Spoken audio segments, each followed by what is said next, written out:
यूं तो दुनिया में बड़ी बड़ी क्रांतियां हुई हैं, लेकिन नेपाल में जो कुछ हुआ वो इतिहास अलग तरह का बना गया। क्योंकि नेपाल में जेनजी ने 36 घंटों में सरकार को गिरा कर रख दिया।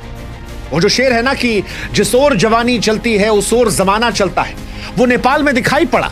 नेपाल की सड़कों पर हजारों युवाओं ने सत्ता को हिलाकर रख दिया, दुनिया को हैरत में डाल दिया। 13 से 28 साल के जेनजी ने ऐसी ताकत दिखाई कि प्रधानमंत्री देश छोड़कर भाग गए, मंत्रियों के घर आग के हवाले हो गए, संसद धधक उठा, होटल जल रहे थे, नोट सड़कों पर उड़ रहे थे, सड़क पर युवाओं की भीड़ नजर आ रही थी। और यह कोई साधारण आंदोलन नहीं था, यह एक ऐसा डिजिटल तूफान था जिससे बिना किसी नेतृत्व के नेपाल के 7 प्रांतों और 77 जिलों को आग की लपटों में लपेट लिया।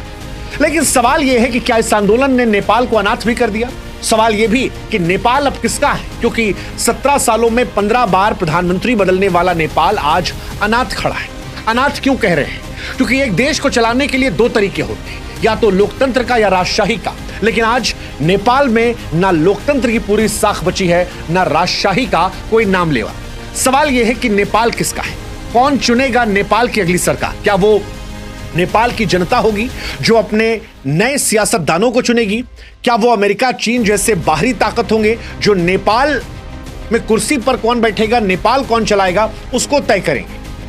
सवाल यह भी कि जिस सेना ने नेपाल की कमान को संभाला है, क्या वो पाकिस्तान की तरह अपने अंदर महत्वाकांक्षा तो नहीं पाल लेगी कि हमें ही सरकार चलानी है, क्योंकि जनता जो है वो राजनेताओं से या राजशाही से खुश नहीं है? या फिर नेपाल के वो मेयर जिनके बारे में कहा जा रहा है कि इस क्रांति को असली आवाज उन्होंने पीछे से दी, और वो मेयर जो टाइम्स मैगजीन में टॉप 100 में आए, वो नेपाल के अगले प्रधानमंत्री बन जाएंगे? नेपाल का अगला प्रधानमंत्री कौन बनेगा, इसको हम आपको बताएं। उस